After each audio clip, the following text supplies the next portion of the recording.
너무 다르고 너무나 같은 너와 나의 일상, 책에 대하여. 안녕하세요. 저는 영화를 만들고 글을 쓰는 이길보라입니다. 오늘은 책에 대해 이야기해 보겠습니다.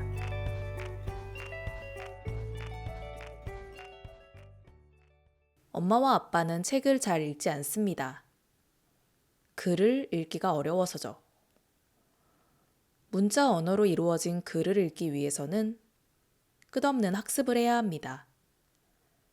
기역, 니은, 디귿과 같은 자음과 모음을 배우고 단어를 학습하고 그 단어들이 만나 이루는 문장을 수도 없이 읽고 외우고 써보고 말해보아야 합니다.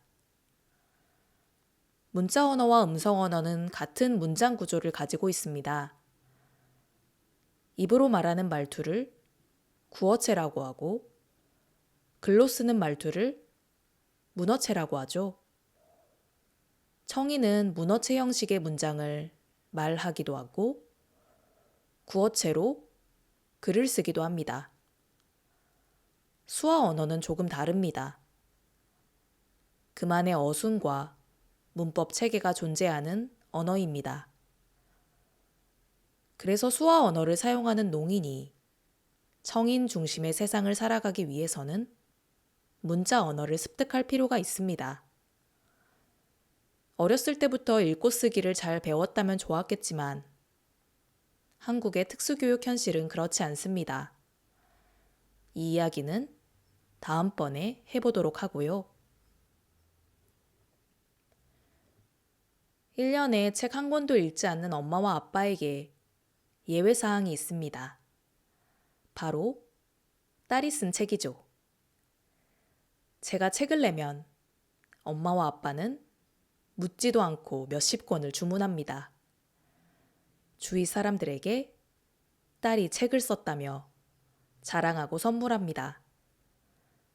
그리고는 천천히 안경을 쓰고 누워서 책을 펼칩니다.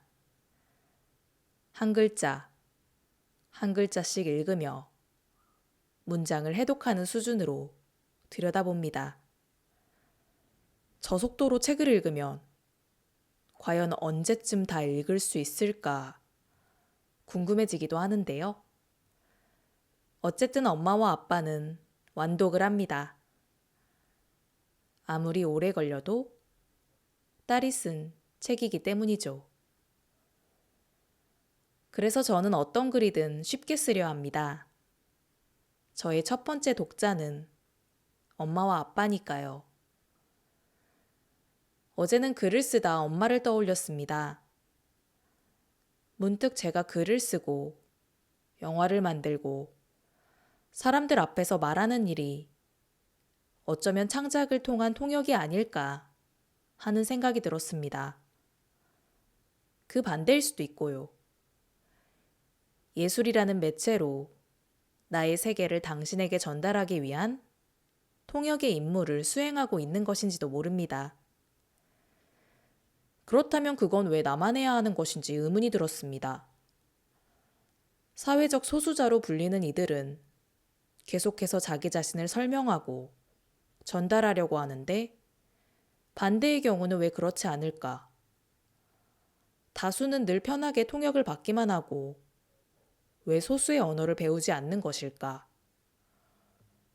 어째서 나는 엄마의 언어를 잘 전달해야 한다는 의무감을 가짐과 동시에 그 역할을 제대로 수행하지 못할 때에 죄책감을 가지게 되는 것일까? 그런 감정은 왜 나만의 것이어야 할까? 그런 고민을 하다 엄마의 가족들이 모여있는 채팅방에 글을 올렸습니다. 엄마의 원 가족들도 수어를 배우라고요. 청인에게 편한 언어로 통역을 받는 것이 아니라 이제는 반대로 해보자고요. 여태껏 수어를 할 줄 아는 저와 동생이 통역을 해왔지만 이제는 우리도 성인이 되어 매번 가족 행사에 가지 못한다고. 그럴 때마다 대화에서 소외될 엄마를 생각하며 죄책감을 느끼게 되는데 이것은 왜 동생과 나만 느껴야 하는 것이냐고. 내가 엄마의 가족이 되기 전에 그 전부터 가족이었던 외삼촌, 이모도 함께 짊어져야 하는 것이 아니냐고 말이에요. 물론 이는 사회 구조적인 문제이기도 합니다. 이들이 성장할 때는 수어가 언어라는 인식도 없었고 수어를 배울 수 있는 곳도 마땅치 않았으니까요. 그러나 시대는 변했고 외삼촌, 이모는 퇴직을 하였습니다. 그 말인즉 아주 많은 시간이 있다는 뜻이죠. 그래서 당장 수어를 배우라고 제안했습니다. 손쉬운 언어로 통역해 주기를 기다리는 것이 아니라 주먹을 들어 엄지를 입 쪽으로 하여 수저를 들어 밥을 먹는 것처럼 밥이라는 수어를 하고 궁금한 표정을 지어 밥 먹었어? 라는 말을 온몸으로 해보라고 말이에요. 엄마가 나의 언어를 이해하기 위해 책의 문장과 문장 사이를 더듬더듬 읽어내려가는 것처럼 당신 역시 엄마의 세계를 수고롭게, 어렵게, 벅차게, 기쁘게 느껴보았으면 좋겠습니다. 조금은 버릇없다고 느껴지겠지만 그래도 꼭 해야 하는 말이었겠지요? 지금까지 일상에 대하여 이길보라였습니다.